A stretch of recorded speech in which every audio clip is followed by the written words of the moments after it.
i el foc, perquè he agafat els traços.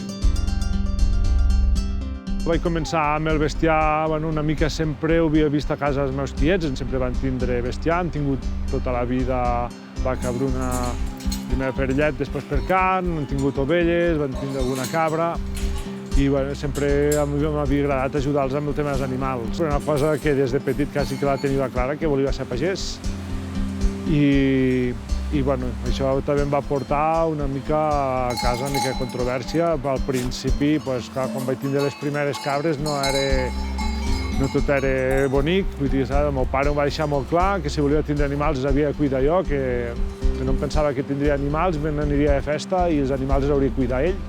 Cosa que em sembla que podem dir avui que no va passar mai. Vull dir, jo era prou responsable per anar de festa i sé que no donar menjar als animals. I llavors ja vam trobar una zona aquí al poble per posar-los, els vam posar a la zona del poble, vam anar a buscar un mascle i a partir d'aquí anar posant cabres. 10, 20, 30, teníem una quadra vella a casa, la quadra de casa caïva a terra, llavors vam voltar per corts del poble que la gent ens va anar deixant fins que vam decidir fer la granja. Començo a treballar a l'Ecomuseu de les Valls d'Àneu, soc historiadora de l'art i aquí és on conec a Pepe i comencem a sortir, resulta que ell té bestiar, llavors era un pack, si volia el noi anava amb tot el ramat al darrere. Continuem aquest primer projecte que ell ha encetat, fent-lo créixer, el que primer era un hobby, doncs de cop hi havia una granja que s'anava omplint i que, per tant, havíem de buscar-li un més enllà perquè de rendible no en tenia res, com a hobby estava molt bé. Amb el company, amb la Moni, muntem la formatgeria i fem el cop de cap. És aleshores que comencem tota la part de munyir i d'elaborar formatges, que és la que porto més jo toco més al sector formatgeria. I, per tant, jo vaig començar a formar-me en tot el tema formatger, a nivell de tots els cursos que anava trobant.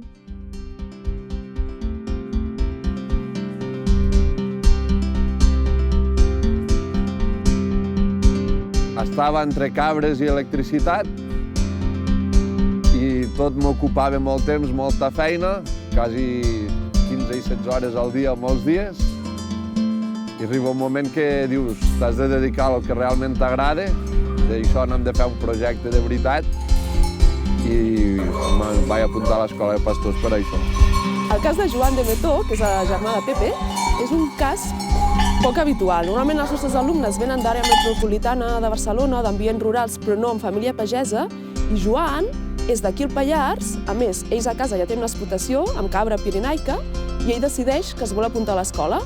Per una banda, evidentment, per aprendre nous coneixements, això està clar, però sobretot per un tema d'augmentar la xarxa de relacions i conèixer altres experiències diferents del que ha vist sempre a casa. Llavors, per això és poc habitual i per nosaltres, per l'escola, és molt significatiu.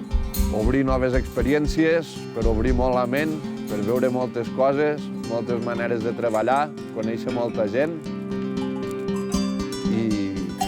i veure moltes maneres de fer, saps, que diferents de la de casa.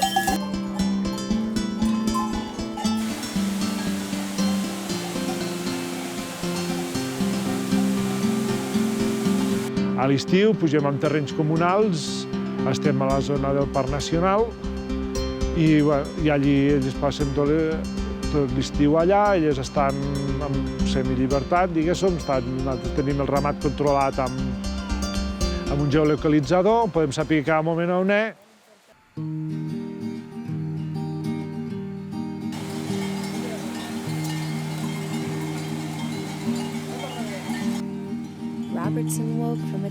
Per intentar fer-ho tot compatible amb la vida familiar, sí que algunes coses teníem clares, com que, per exemple, només faríem una munyida al matí, no dues duplicant esforços, o que, per exemple, aquí a la formatgeria jo elaboro cada matí mentre els nens estan a estudi, però després a la tarda, totes les tardes, a no ser que em toquin amb el ramat, les tinc lliures per ells.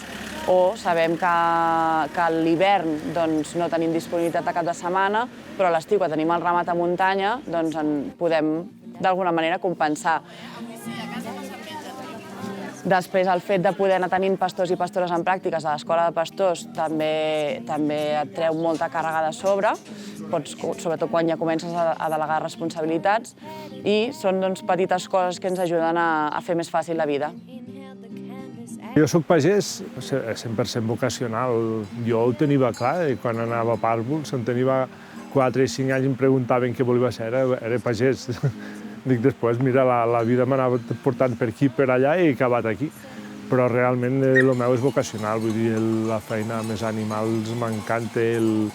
Suposo que és la feina de cuidar, de tindre aquella responsabilitat de prendre cura dels animals, del que sigui. Però sí, penso que és el fet de cuidar el que m'ha portat aquí a fer pagès, i pel que he disfrutat. The morning mainsail would shatter. Then suddenly swift the rocking seas, the billowing